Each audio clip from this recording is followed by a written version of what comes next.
बिस्मिल्लाहिर्रहमानिर्रहीम अस्सलाम वालेकुम। मैं आपका टेक्स्ट टीचर MZK सुनैर। जैसा कि थंबनेल के अंदर आप पढ़ चुके हैं, आज की हम वीडियो में कुछ MCQs देखने लगे हैं जो कि बड़े ही इम्पॉर्टेंट है।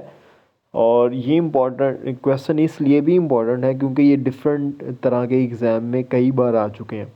तो हिस्ट्री के MCQ से शुरू करते हैं और कुछ बेसिक इनकम टैक्स ऑर्डिनेंस के हम MCQs को आज देखेंगे। तो आप वीडियो को पूरा देखें क्योंकि इसमें से कोई ना कोई एग्ज़ाम में आपके ज़रूर आ जाएगा। ठीक है, तो सबसे पहले जी शुरू करते हैं। पहला है जी ऑन 14 अगस्त 1947। अच्छा, एक बात जो मैं बताना भूल गया, मैं ना हर जो MCQs है जैसे कि आपको पता है मैं इसको अच्छे से एलेबोरेट करता हूँ, तमाम ऑप्शंस बताता हूँ, एक्सप्लेन करता हूँ। तो ये बड़ा ही डिफरेंट तरह से मैं आपको MCQs कराता हूँ। तो ज़रा आज अगर आप फर्स्ट टाइम आए हैं तो वीडियो को पूरा देखें और समझें और डेफिनेटली आपको बहुत ही अच्छी समझ आएगी। ले जी शुरू करते हैं। पहले नंबर पर लिखा है जी ऑन 14 अगस्त 1947, यानी कि जिस दिन पाकिस्तान बना है। पाकिस्तान गवर्नमेंट अडॉप्ट, यहाँ पे लिखा है अडॉप्टेड, सेकंड फॉर्म इसकी लिखी है द इनकम टैक्स एक्ट। अच्छा जी, दो लफ्ज़ होते हैं, एक को हम कहते हैं अडेप्ट, एक को हम कहते हैं अडॉप्ट। ठीक है, अडॉप्ट का मतलब है जो आप क्या करते हैं, थोड़ी बहुत चेंजिंग इसके साथ 19-20 के साथ आप यूज़ कर लेते हैं कोई भी चीज़ को, हम अडॉप्ट कहते हैं। ठीक है, अडेप्ट कहते हैं जिस तरह से आपने किसी के बच्चे को ले लेते हैं, अडेप्ट करते हैं और उसे पालते हैं। ठीक है, वो सेम टू सेम आपने उस तरह से करना होता है। यहाँ पे क्या कह रहा है कि ऑन 14 अगस्त 1947 पाकिस्तान की गवर्नमेंट ने इनकम टैक्स जो एक्ट था, और इनकम टैक्स एक्ट वो कौन सा अडॉप्ट किया था। तो मैं आपको बताता चलूँ कि बरसगीर के अंदर उस वक्त 1922 का जो इनकम टैक्स एक्ट चल रहा था। अच्छा, यहाँ पे बात ये बड़े ध्यान से देखिएगा, यहाँ पे इनकम टैक्स एक्ट लिखा हुआ है जबकि पाकिस्तान में इस वक्त इनकम टैक्स ऑर्डिनेंस चल रहा है। ये दोनों में डिफरेंस है। एक्ट और ऑर्डिनेंस में क्या डिफरेंट है इसके ऊपर मैंने अलहदा वीडियो भी बनाई हुई है, लेकिन यहाँ पे क्विक सा बता देता हूँ जी। एक्ट और ऑर्डिनेंस में क्या फ़र्क है। एक्ट वो होता है जो पार्लियामेंट आपका मुश्तरका राय से कोई बिल पास करती है, उसके बाद फिर कानून बनता है। ऑर्डिनेंस किसे कहते हैं जी, प्रेसिडेंट किसी चीज़ का हुक्म दे देता है तो वो आपका बन जाता है ऑर्डिनेंस। ले जी दूसरे पे चलते हैं। लिखा जी इनकम टैक्स ऑर्डिनेंस। देखें, अब ये पाकिस्तान के अंदर पहला जो था बाकायदा अपना लॉ है, उसको किस तरह से तरतीब दिया बता रहे हैं जी। Income tax ordinance 1979 replaced the income tax act. देखें 1969 के अंदर जो इनकम टैक्स ऑर्डिनेंस आया था उसने इनकम टैक्स एक्ट, यानी कि किस एक्ट की बात हो रही है, 1922 वाले एक्ट की बात हो रही है, उसको रिप्लेस कर दिया था जी। किस सन में किया था, और किस सन में नहीं पूछा, किसको किया था। ये देखिए मैंने आपको बता दिया 1922 को। ठीक है, इसको रिप्लेस कर दिया। आगे चलते हैं जी तीसरे की तरफ। लिखा हुआ है यहाँ पर कि इनकम टैक्स ऑर्डिनेंस ये पाकिस्तान का, जिस तरह मैंने पहले बताया, सबसे पहला ऑर्डिनेंस था जो पाकिस्तान ने खुद बनाया है। इसने किसको रिप्लेस किया है वो हमने ऊपर वाले MCQ में देख लिया। इनकम टैक्स एक्ट 1922 में, and was in force as from, और इन फोर्स कब हुआ यानी कि लागू कब हुआ, तो ये लागू हुआ था जी 1 जुलाई 1979 से। ठीक है, ये बड़ा इंपॉर्टेंट है क्योंकि देखिए 1 जून भी लिखा हुआ है, 30 जून भी लिखा हुआ है, 30 जुलाई भी लिखा है, ये बहुत करीब है। इसके वजह से जो एग्जैक्ट है डैट इज़ 1 जुलाई, क्योंकि आपको पता है हमारा टैक्स ईयर 30 जून को ख़त्म होता है और 1 जुलाई से शुरू होता है। Option number question MCQs number 4 लिखा जी income tax ordinance 2001 replace the income tax ordinance. अब जो पाकिस्तान का दूसरा जो अभी भी चल रहा है ऑर्डिनेंस 2001 में आया।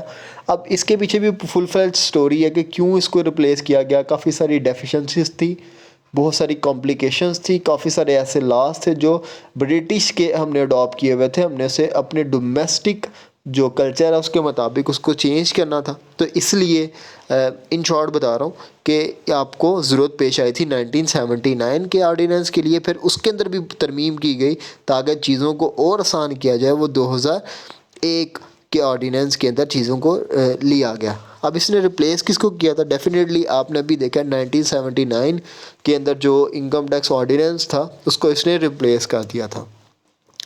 आगे चलते हैं जी। 5 नंबर के ऊपर देखते हैं क्या लिखा है। Income tax ordinance 2001 replace the income tax ordinance 1979 was in force as from. ये बड़ा इंपॉर्टेंट है यहाँ पर, क्योंकि कब ये इन्फोर्स हुआ है 2001 के अंदर जो आपका इनकम टैक्स ऑर्डिनेंस था वो।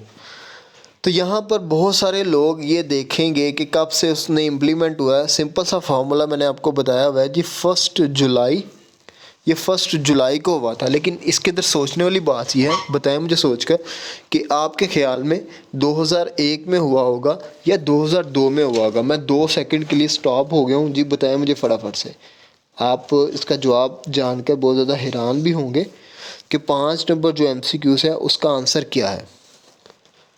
ले जी, इसका आंसर है बिल्कुल आपकी सोच के बरक्स। ये इम्प्लीमेंट हुआ था 1 जुलाई 2002 में, यानी कि इसके नाम के साथ बेशक 2001 लगा हुआ है, ये बन ज़रूर गया था 2001 में, लेकिन इसकी जो इम्प्लीमेंटेशन थी वो 2002 के अंदर हुई थी।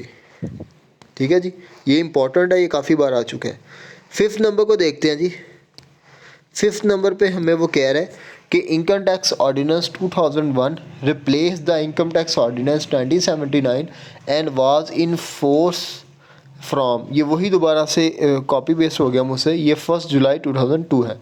6 नंबर को हम देखते हैं जी। इनकम टैक्स ऑर्डिनेंस 2001 कंटेन्स जी, इनकम टैक्स ऑर्डिनेंस 2001 के अंदर कौन कौन सी चीज़ें हैं, किस चीज़ को वो कंटेन कर रहा है। यहाँ पे ऑप्शन है जी 150 सेक्शन और 8 शेड्यूल, नहीं बिल्कुल भी नहीं। 167 सेक्शन एंड 9 शेड्यूल, बिल्कुल भी नहीं। 180 सेक्शन, A B C तीनों इसके आंसर नहीं है। इसका करेक्ट आंसर है वो D है। ठीक है जी, 242 सेक्शंस और 14 शेड्यूल्स। अब जी ये कुछ ज़रा तरमीम होती रहती है, चेंजिंग होती रहती है।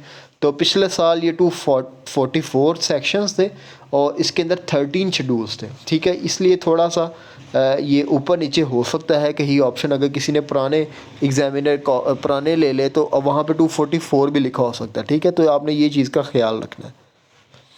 आगे जी हमारे पास है 7 number. Income tax ordinance 1979 remained applicable for. ये कितने साल तक एप्लीकेबल रहा? 19 साल तक, 20 साल तक, 21 साल तक या 22 साल तक? इसका सिंपली आंसर है जी 22 साल तक। Income tax rules are effective from. कब से इफेक्टिव हो चुके थे, कब से लागू हो चुके थे? अच्छा जी, अब मुझे सोच के बताएं।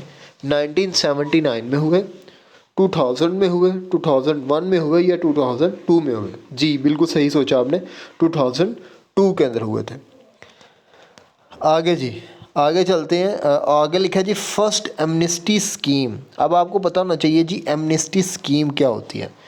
बहुत सारे ऐसे लोग हैं जो कि अपनी इनकम के ऊपर टैक्स नहीं पे करते, तो गवर्नमेंट इस तरह की एमनेस्टी स्कीम, इसको डिस्काउंट की स्कीम भी कहते हैं, कि वो जितना टैक्स बनता है वो सारा पे ना करे, एक ख़ास रकम पे करे और उनका सारा टैक्स माफ़ हो जाएगा बाकी वाला। और उनकी जो ब्लैक मनी थी, वो वाली मनी जिसके ऊपर आप टैक्स पे नहीं करते, गवर्नमेंट उसको ब्लैक मनी कंसिडर करती है।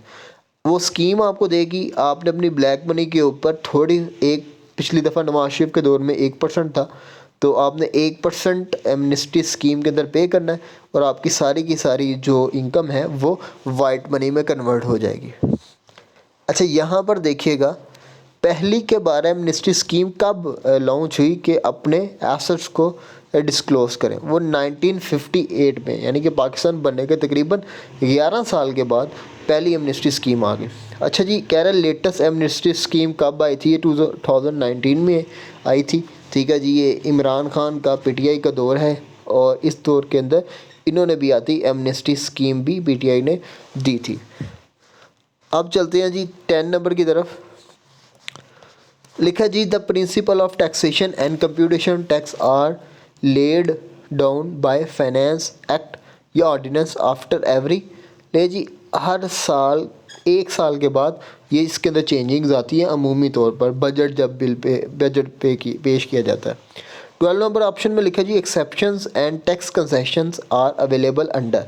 अच्छा, यहाँ पे शेड्यूल्स की बात करने लगे हैं। डिफरेंट ना शेड्यूल बने हुए हैं, जिस तरह से पिछले MCQs में हमने